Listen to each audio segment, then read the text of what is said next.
तो नमस्कार दोस्तों, स्वागत है मगन ट्यूटोरियल्स में। उम्मीद करता हूं सब लोग स्वस्थ होंगे, व्यस्त होंगे, जबरदस्त होंगे। दोस्तों 69,000 शिक्षक भर्ती के संबंध में जब से माननीय लखनऊ हाई कोर्ट का फैसला आया है डबल बेंच का, तब से हाहाकार मचा हुआ है। आप लोग को पता है कि पिछले वर्ष 13 मार्च में फैसला आया था, उसमें इलाहाबाद हाई कोर्ट की सिंगल बेंच ने ऐसा कहा था कि सूची को रिव्यू कीजिए। लेकिन अभी 13 अगस्त 2024 को जो ताजा फैसला आया है उसमें साफ साफ माननीय हाई कोर्ट की डबल बेंच ने कह रखा है कि इस सूची को आप निरस्त कीजिए और नए सिरे से सूची जारी कीजिए। जाहिर सी बात है कि हाई कोर्ट ने जो सूची थी उसको निरस्त कर दिया है। अब सबसे बड़ी समस्या ये है कि कौन अंदर होगा और कौन बाहर होगा। अभ्यर्थियों के दिमाग में ये सवाल बार बार आ रहा है कि क्या उनकी नौकरी बचेगी या फिर जाएगी। कुछ चीजों को हम समझते हैं। यदि कटऑफ पे आप नजर डालें तो ये है कटऑफ जो कि जारी किया गया था और ये 67,867 की सूची है। फिर इसके बाद दूसरा और तीसरा भी कटऑफ आया था। लेकिन यहाँ पे समझने वाली चीज ये है कि किस कटऑफ तक अभ्यर्थी होंगे तो वो अपने आप को सुरक्षित मान सकते हैं। तो अभी जनरली हम यही कह सकते हैं कि जनरल कैटेगरी के वो अभ्यर्थी जो 67.11 या उससे ऊपर है, उनको हम कह सकते हैं कि वो थोड़ा सा अपने आप को सुरक्षित रख सकते हैं। हालांकि ये फाइनल डेटा नहीं, हम डेटा मंगा रहे हैं और इस संबंध में सारी चीजें हम क्लियर करेंगे। लेकिन अभी तक के लिए हम यही कह सकते हैं कि कम से कम 67-68 के लगभग वो रहेंगे तो उनकी नौकरी हम कह सकते हैं कि किसी संदेह के घेरे में नहीं रहेगी, कोई टेंशन उनको नहीं होगी। यहाँ पे एक सवाल हो सकता है कि सरकार किसके पक्ष में है। तो अभी हम ये कह सकते हैं कि सरकार अभी किसी के भी पक्ष में नहीं है। वो इसलिए कि सरकार के आगे एक बड़ा राजनीतिक संकट है और वो किसी भी पक्ष को नाराज नहीं करनी चाहेगी, चाहे वो आरक्षित वर्ग के अभ्यर्थी हो, SC ST OBC, या फिर जनरल कैटेगरी के अभ्यर्थियों को भी वो नाराज नहीं करना चाहेंगे। और जैसा कि बयान तमाम आ रहे हैं सरकार की तरफ से और एजुकेशन डिपार्टमेंट की तरफ से कि किसी भी अभ्यर्थी के साथ अन्याय नहीं होने दिया जाएगा। लेकिन सरकार मुश्किल में है। विपक्षी दल इस अवसर का पूरी तरह से लाभ उठाने के हम कहें कि फिराक में है और यदि सरकार एक छोटी सी भी गलती इस पॉइंट पे करती है तो उसको बड़ा राजनीतिक नुकसान उठाना पड़ सकता है। वो इसलिए क्योंकि पहले ही जो मुख्य राजनीतिक विपक्षी दल हैं, हम कहें कि चाहे वो सपा हो या फिर बसपा हो, इन लोगों ने पहले से ही इस तरह की चीजें कहनी शुरू कर दी है। विशेषकर अखिलेश यादव जी ने यह कहना शुरू कर दिया है कि भाजपा आरक्षण विरोधी है और इसके रहते हम आरक्षण की कल्पना नहीं कर सकते। तो सरकार को यहाँ पे एक बड़ा विरोध झेलने के लिए मिल रहा है। लेकिन हम उम्मीद यही करके चल रहे हैं कि यदि सरकार चाहे तो इस मुद्दे पे, इस मामले का सही समाधान निकाल सकती है। ये बात सच है कि जो 4 साल से अभ्यर्थी नौकरी कर रहे हैं उनकी कोई गलती नहीं है। सरकार की जो भी नीतियां थी, रूल रेगुलेशंस थे, उसके आधार पे उनका सिलेक्शन हुआ। अब कौन अधिकारी कहां गलती किया, कौन अधिकारी ने क्या मनमानी की, किस अधिकारी ने तथ्यों को छुपाया, किसने गलती की, ये बात यहाँ पे ये चर्चा हम कह सकते हैं कि यहाँ पे हम नहीं करना चाहेंगे। और यदि इस तरह की चीजें थी भी तो सरकार को जरूर उन अधिकारियों के ऊपर कार्रवाई करनी चाहिए। यदि उन अधिकारियों ने अपना काम ठीक ढंग से किया होता तो फिर आज ये नौबत नहीं आती। अब कंडीशन वही है कि सरकार जाए तो कहां जाए। सरकार के जो आला अधिकारी हैं वो अपने तरफ से इस मुद्दे का समाधान निकालने के लिए प्रयास कर रहे हैं और जाहिर सी बात है कोई न कोई इस तरह का समाधान निकल सकता है जिससे दोनों ही, चाहे आरक्षित वर्ग के हों अभ्यर्थी या फिर अनारक्षित वर्ग के अभ्यर्थी हो, जनरल के अभ्यर्थी हो, उनको किसी प्रकार की कोई दिक्कत न हो। अब सवाल यहाँ पे एक और पैदा होता है कि सरकार का अगला कदम क्या होगा।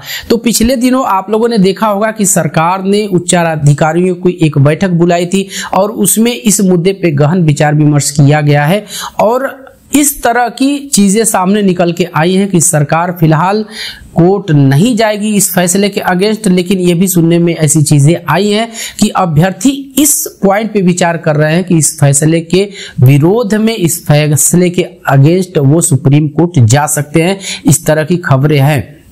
हालांकि नई सूची का प्रकाशन अभी नहीं हुआ है, 3 महीने का समय दिया गया है, लेकिन इससे पहले भी इस फैसले के अगेंस्ट अनारक्षित वर्ग के अभ्यर्थी कोर्ट माननीय सुप्रीम कोर्ट जा सकते हैं इस फैसले के अगेंस्ट। जैसे ही कोई इस संबंध में अपडेट आएगी हम जरूर आपसे शेयर करेंगे। दोस्तों, आप लोग को पता है कि ये जो वैकेंसी है इसकी परीक्षा 6 जनवरी 2019 में हुई थी और जो पहला कट ऑफ था वो 1 जून 2020 में आया था 67,867 का।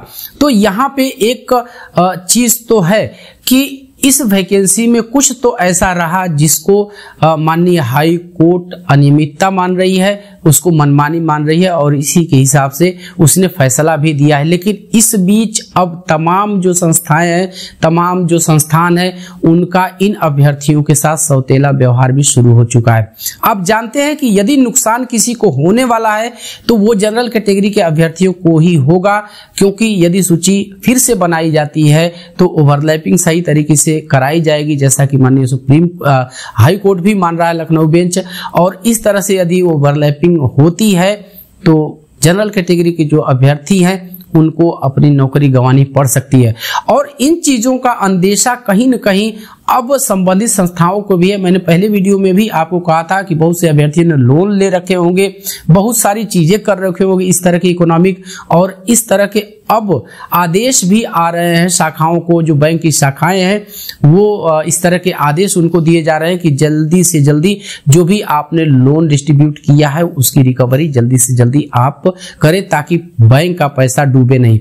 तो ये संस्थाएं आप समझ सकते हैं, कभी हमें प्रमोशन तमाम देखने के लिए मिलते हैं मोबाइल पे और फिजिकली भी हमारे पास उपस्थित होते हैं उनके एजेंट की लोन ले लीजिए, हम बहुत कम ब्याज पे दे रहे हैं। लेकिन अभी थोड़ी सी जब इस तरह की नेगेटिव चीजें हुई हैं तो इनका भी एक जो असली चेहरा है वो सामने आने लगा है। लेकिन ये बात आप लोग विश्वास कीजिए कि सरकार ऐसा कोई न कोई रास्ता जरूर निकाल सकती है जिससे जो भी सिलेक्टेड अभ्यर्थी है उनको बाहर किए बगैर कोई ऐसा तरीका निकाले कि जो जितनी मात्रा में सीटें रिजर्व कैटेगरी को चाहिए उनकी सीटें दे दी जाए, लेकिन जो अनरिजर्व कैटेगरी के यानी जनरल कैटेगरी के अभ्यर्थी हैं उनकी सीटें जो है उनके सीटों की व्यवस्था करे। और ऐसा कुछ ये बहुत बड़ा एक हम कह सकते हैं कि नीतिगत फैसला होगा।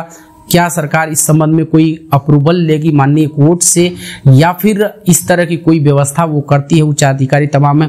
पहले आप लोगों को पता होगा कि जब अभी भी उत्तर प्रदेश में शिक्षकों की भारी कमी है, लेकिन सरकार शिक्षा मित्रों को और अनुदेशकों को जोड़ करके अनुपात समानुपात बराबर कर देती है। पिछले 3-4 सालों से वो यही करती आ रही है। अब यहाँ पे देखना होगा उन आईएएस ऑफिसर्स की स्किल्स को कि वो कितना जल्दी और किस प्रकार से ये अनुपात और समानुपात बराबर करते हैं।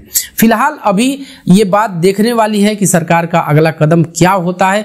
जल्दी ही स्थिति साफ होगी, क्योंकि 3 महीनों का समय दिया गया है पूरी सूची जारी करने के लिए और नए तरीके से सूची बना के जारी करने के लिए। लेकिन यहाँ पे तमाम अब सरगर्मियां जो है वो तेज हो चुकी है।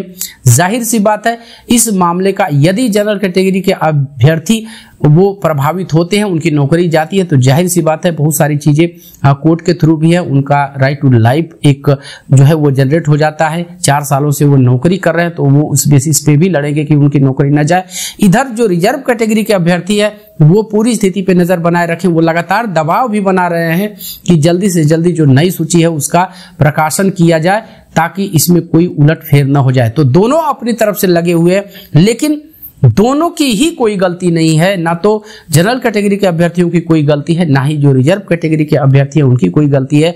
यदि कहीं गलती है तो वो जो सरकार के बड़े आला अधिकारी हैं उनकी लापरवाही का यह नतीजा है, या ये लापरवाही उन्होंने जानबूझ के की या फिर अनजाने में की। ऐसा तो नहीं हो सकता कि इतने बड़े अधिकारी जो आईएएस क्वालिफाई करके आया हो उससे कोई गलती, इतनी बड़ी गलती हो सकती है। जाहिर सी बात है इसमें कुछ लूप होल्स है, और जब इन अधिकारियों की गलती है तो कहीं न कहीं उंगली सरकार पे ही उठेगी, क्योंकि ये अधिकारी सरकार के ही मातहत काम करते हैं।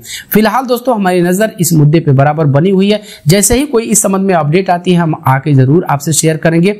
इससे पहले चलते चलते हम आपसे वही रिक्वेस्ट करेंगे, कृपया इस चैनल को लाइक शेयर और सब्सक्राइब जरूर कीजिए दोस्तों। जब आप ऐसा करते हैं तो हमें एक मोटिवेशन जरूर मिलता है। मिलते हैं अगली वीडियो में, तब तक के लिए नमस्कार।